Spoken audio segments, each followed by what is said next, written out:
ಸತತ ಮಳೆ ಹಾಗೂ ಬೇರು ಕೊರೆತ ಹಿನ್ನೆಲೆಯಲ್ಲಿ ಮೈಸೂರಿನ ಕೋಟೆ ಆಂಜನೇಯ ಸ್ವಾಮಿ ದೇವಸ್ಥಾನದ ಮುಂಭಾಗ ಬೃಹದಾಕಾರದ ಮರವೊಂದು ಧರೆಗೆ ಉಳಿದಿರುವಂಥದ್ದು ನೀವು ದೃಶ್ಯದಲ್ಲಿ ಗಮನಿಸ್ತಾ ಇರ್ಬೋದು. ಮೈಸೂರಿನ ಕರ್ಜನ್ ಪಾರ್ಕ್ನಲ್ಲಿ ಬೆಳೆಸಿರುವಂತಹ ಈ ಬೃಹದಾಕಾರದ ಮರ ಏನಿದೆ ಇದು ಸುಮಾರು ವರ್ಷದ ಹಳೆಯದಾದ ಮರ. ಅಲ್ಲದೆ ಬೇರು ಸಹ ಮರದಿಂದ ಕೊಳೆತ ಸ್ಥಿತಿಯಲ್ಲಿರುವಂಥದ್ದು. ಇಂದು ಏಕಾಏಕಿ ಧರೆಗುಳಿದು ಬಿದ್ದಿರುವಂಥದ್ದು ತಾವು ದೃಶ್ಯದಲ್ಲಿ ಗಮನಿಸ್ತಾ ಇದ್ದೀರಿ. ಏನು ಪ್ರತಿದಿನವೂ ಕೂಡ ಬರುವಂಥ ಪ್ರವಾಸಿಗರಿಗಾಗಿ ಈ ಮರದ ಕೆಳಗಡೆ ಆಟೋಗಳನ್ನ ನಿಲ್ಲಿಸುವಂಥ ಕೆಲಸಕ್ಕೆ ಇಲ್ಲಿನ ಸ್ಥಳೀಯರು ಮುಂದಾಗ್ತಾ ಇದ್ರು, ಆಟೋ ಡ್ರೈವರ್ಸ್. ಸದ್ಯ ಇಂದು ಏಕಾಏಕಿ ಬಿದ್ದಂತಹ ಮರ ಏನಿದೆ ಅದರಿಂದ ಸಂಪೂರ್ಣವಾಗಿ 2 ಆಟೋಗಳು ಜಖಮ್ ಆಗಿರುವಂಥದ್ದು. ಇನ್ನು ಆಟೋದಲ್ಲಿದ್ದಂತಹ ಇಬ್ಬರು ಡ್ರೈವರ್ಸ್ಗಳಿಂದ ಆಸಿಫ್ ಹಾಗೂ ಸಲೀಂ ಸದ್ಯ ಪ್ರಾಣಾಪಾಯದಿಂದ ಪಾರಾಗಿರುವಂಥದ್ದು. ಇನ್ನು ಮರದ ಕೆಳಗಡೆ ಸಿಕ್ಕಿರುವಂತಹ ಆಟೋ ಏನಿದೆ ಅದನ್ನು ಅಲ್ಲಿಂದ ತೆಗೆಯುವಂಥ ಕೆಲಸಕ್ಕೆ ಈಗಾಗಲೇ ಪಾಲಿಕೆ ಅಧಿಕಾರಿಗಳು ಹಾಗೂ ಪೊಲೀಸರ ಸಮ್ಮುಖದಲ್ಲಿ ಮುಂದಾಗಿರುವಂಥದ್ದು. ಇದು ಏನು ಬೆಳಗ್ಗೆ ಕಳೆದ 3-4 ದಿನಗಳಿಂದಲೂ ಕೂಡ ಜಿಟಿ ಮಳೆ ಮೈಸೂರಿನಲ್ಲಿ ಇತ್ತು. ಅಲ್ಲದೆ ಇದು ಬೃಹದಾಕಾರವಾದ ಮಳೆ ಹಾಗೂ ಹಳೆಯ ಮರ ಆಗಿರುವುದರ ಹಿನ್ನೆಲೆಯಲ್ಲಿ ಬೇರು ಸಂಪೂರ್ಣವಾಗಿ ಕೊಳೆತಂಥ ಸ್ಥಿತಿಯಲ್ಲಿ ಇದ್ದ ಕಾರಣ ಇಂದು ಏಕಾಏಕಿ ಧರೆಗೆ ಉಳಿದಿರುವಂಥದ್ದು. ಸದ್ಯ ಇದು ಮೈಸೂರಿನ ಕೋಟೆ ಆಂಜನೇಯ ಸ್ವಾಮಿ ದೇವಸ್ಥಾನದ ಮುಂಭಾಗ ಇರ್ತಕ್ಕಂತಹ ಏನು ಕರ್ಜನ್ ಪಾರ್ಕ್ನಲ್ಲಿ ಬೆಳೆದಿದ್ದಂತಹ ಬೃಹದಾಕಾರ ಮರ. ಸದ್ಯ ಇಂಥ ಘಟನೆಗಳು ಯಾವುದೇ ರೀತಿಯಲ್ಲೂ ಕೂಡ ಆಗಬಾರ್ದು ಅಂತೇಳಿ ಎಲ್ಲರ ಮನವಿ ಆಗಿರುತ್ತೆ. ಆದರೆ ಈ ದೃಶ್ಯದಿಂದ ತಮಗೆ ಒಂದಂತೂ ಸ್ಪಷ್ಟವಾಗಿ ತಿಳಿತಾ ಇದೆ, ಇಂದು ಆಸಿಫ್ ಹಾಗೂ ಏನು ಇನ್ನೊಬ್ಬರು ಸಲೀಂ ಇದ್ದಾರೆ, ಅವರು ಅದೃಷ್ಟವಶ ಪ್ರಾಣಾಪಾಯದಿಂದ ಪಾರಾಗಿರುವಂಥದ್ದು. ಯಾಕಂತ ಹೇಳಿದ್ರೆ ಆಟೋದ ಸ್ಥಿತಿಯನ್ನು ನೋಡಿದ್ರೆ ತಮಗೆ ಗೊತ್ತಾಗ್ತಾ ಇದೆ. ಅವರು ಆಟೋದ ಒಳಗಡೆ ತಕ್ಷಣಕ್ಕೆ ಹೊರಬಂದ ಹಿನ್ನೆಲೆಯಲ್ಲಿ ಈ ಅನಾಹುತದಿಂದ ಪಾರಾಗಿರುವಂಥದ್ದು.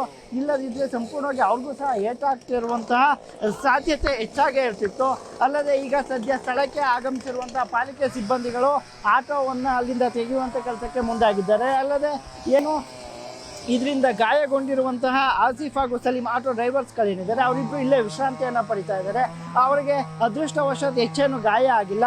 ಇನ್ನು ಈ ಘಟನೆ ಹೇಗಾಯಿತು ಅಂತ ಅವರನ್ನೇ ಕೇಳುವಂಥ ಪ್ರಯತ್ನಕ್ಕೂ ಕೂಡ ಮುಂದಾಗ್ತೇನೆ. ಸರ್, ನಾವು ಕುತ್ಕೊಂಡು 2 ನಿಮಿಷ ಮಾತಾಡೋ ಟೈಮ್ನಲ್ಲಿ ಮುಂದ್ಗಡೆ ಸೀಟ್ನಲ್ಲಿ ಇದ್ರಿ ಸರ್.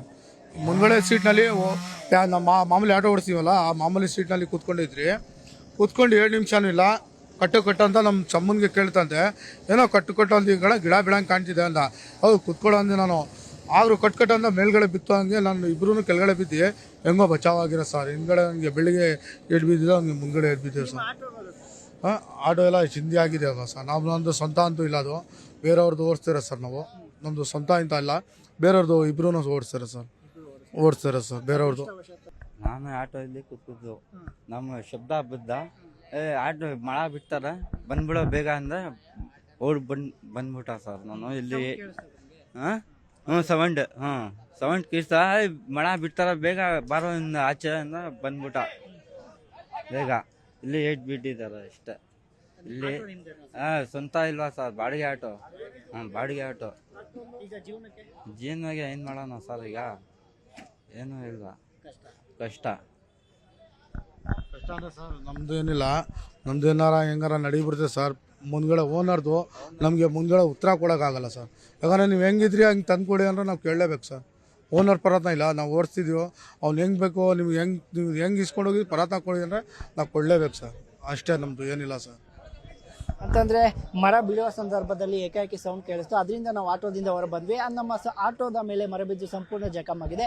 ಆಟೋ ಕೂಡ ನಮ್ಮದೆಲ್ಲ, ನಾವು ಬೇರೆಯವರ ಬಳಿ ಆಟೋವನ್ನು ಪಡೆದು ಓಡಿಸ್ತಾ ಇದ್ದಂತೆ. ಈಗ ಜೀವನ ಮಾಡಲು ಕೂಡ ಕಷ್ಟ ಆಗಿದೆ ಅನ್ನುವಂಥ ಮಾತುಗಳನ್ನ ಆಟೋ ಡ್ರೈವರ್ಸ್ಗಳ ಸಲೀಂ ಹಾಗೂ ಆಸಿಫ್ ಹೇಳ್ತಾ ಇರುವಂಥದ್ದು. ಕ್ಯಾಮ್ರಾ ಪರ್ಸನ್ ರಾಹುಲ್ ಜೊತೆ ಆನಂದ್ KS, News 18 ಮೈಸೂರು. ನಿರ್ಭೀತ, ನಿಷ್ಪಕ್ಷಪಾತ, ವಿಶ್ವಾಸಾರ್ಹ ಸುದ್ದಿಗಳಿಗೆ ಮತ್ತೊಂದು ಹೆಸರಾಗಿರುವ News 18 ಕನ್ನಡ ಈಗ ಆಪ್ನಲ್ಲೂ ಲಭ್ಯವಿದೆ.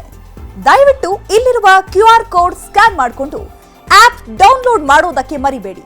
ನಿಮ್ಮ ಬೆಂಬಲ ಹೀಗೆ ಸದಾ ನಮ್ಮೊಂದಿಗಿರಲಿ. ಧನ್ಯವಾದ.